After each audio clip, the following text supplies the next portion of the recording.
Hey guys, Thunder E here, and we're talking gaming on the iPhone 11 and 11 Pro Max. So without wasting any more time, let's jump in.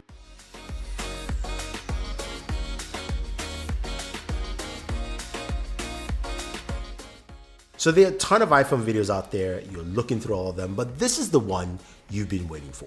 I'm talking about gaming on the iPhone 11 and the 11 Pro Max. Now, both iPhones, of course, are probably one of the two most popular ones people will be looking at. The iPhone 11 comes in at 6.1 inches in display. It's an LCD display, so which means your battery should last a little longer. 3,000 milliamp battery, much bigger, longer battery life than you would expect from last year. Does come with 4 gigs of RAM and has the A13 Bionic chipset, so much faster chipset, better performance. We'll look at heat dissipation again on that as well. Now, they both have stereo speakers and Dolby Atmos with spatial audio, so we'll take a look at the speakers as well. Now, the iPhone 11 Pro Max is a 6.5-inch device. Does have the biggest battery of all the iPhones at 3,969 milliamps or so, roughly.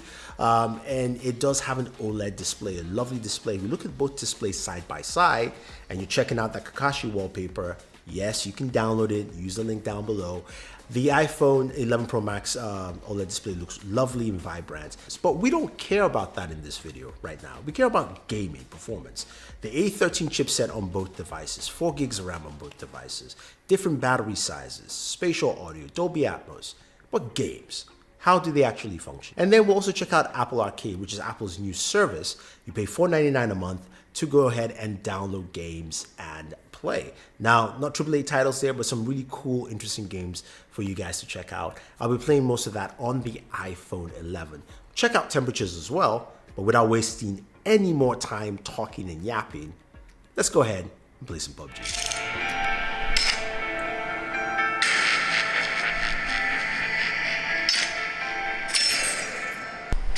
Team match, let's go.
joke.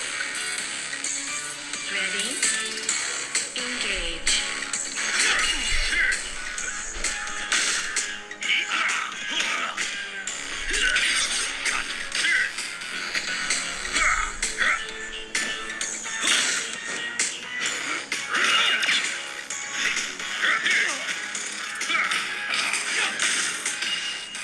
Give up yet. Decision player one.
All right, so gaming on the iPhone 11 Pro Max and the iPhone 11 is really good. I mean, it's really smooth all the way through, whether you're playing AAA titles like PUBG, Fortnite, or even Vainglory, or you're playing titles from Apple Arcade, it runs pretty well.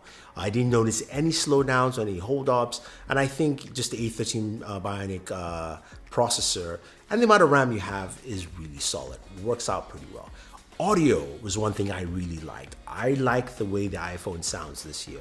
I think probably this is the best sounding speaker I've had, and I will do my speaker test compared to the Galaxy Note 10 Plus and other devices, but I really like the way the iPhone sounds. I think that addition of Dolby Atmos plus the spatial audio that you talked about really gives it this very nice breadth and space, if you will. The game sounded really rich, so that's a really good point. Now, when it comes to temperatures, iPhone runs pretty warm. Now, the iPhone 11 Pro Max did about 100 degrees, but I think just the location where it is really feels warm behind the devices, as well as also the iPhone 11, while I was playing, of course, the Apple Arcade games, also went up to 100 degrees Fahrenheit, by the way, not Celsius. So again, ran really warm. Apple doesn't have any specialized cooling system, at least that they've mentioned within the iPhone for this year. So again, these devices will run warm, and this is in about 40 minutes of gaming or so. Battery also dropped about 25% from 100. So you take that as you will for both devices. That's what you get in terms of gaming on your iPhone. Now, speaking of feel and touch at the back, as you notice, the iPhone 11 Pro Max has that matte finish. The iPhone 11 kind of more shiny, and I've got to say though, I'm not a fan of that matte finish when it comes to gaming, which is why, speaking of which, of course, I threw up a case on there, and I love the feel of the Spigen cases on these devices. Again, you guys know I like Spigen. The rugged armor case feels really good on the iPhone 11 Pro Max, as well as also the liquid air case. I think the liquid air case is probably my favorite case on the 11 Pro Max because it gives me much better grip when I'm holding it, and just it dissipates some of that heat as well. So it gives me much time to play on my iPhone 11 Pro Max. Now on the iPhone 11 though, I do like the liquid crystal case just because of those bright shiny colors that you have with the iPhone 11, the 6 cool colors. I want to see those colors pop out, and I like that as well on this device. But you get the idea of what the iPhone 11 and 11 Pro Max feels like when you actually touch and feel the devices, using them to game, the kind of performance you see out there. I think a lot of people will like it if you're an iPhone user. Gaming on this device is pretty good. Now, when it comes to Apple Arcade, I like what I see. Even though there are no AAA titles, I think you're going to get a lot of benefit from it because there are a lot of fun games to play. And hopefully they keep adding more and more titles that it becomes a really robust ecosystem for games and gamers to go and select. And hopefully we see a AAA title there, at least something big enough to attract more attention, whether it's a 2K, whether it's a PUBG or Call of Duty or something like that, that says, woo, you know, it's worth paying for this on a monthly basis. So if you have any questions or any comments about gaming on the iPhone 11 Pro Max as well as the iPhone 11, I love the audio on it. I think gaming performance is solid as you would expect, but Apple heat, gotta fix that. Anyway guys, thank you very much. Leave your questions down below. Stay tuned for more iPhone related videos. I've got some surprises for you as well. Otherwise, don't forget to like and share this video, favorite this video, subscribe to the channel guys, and always enjoy your entertainment.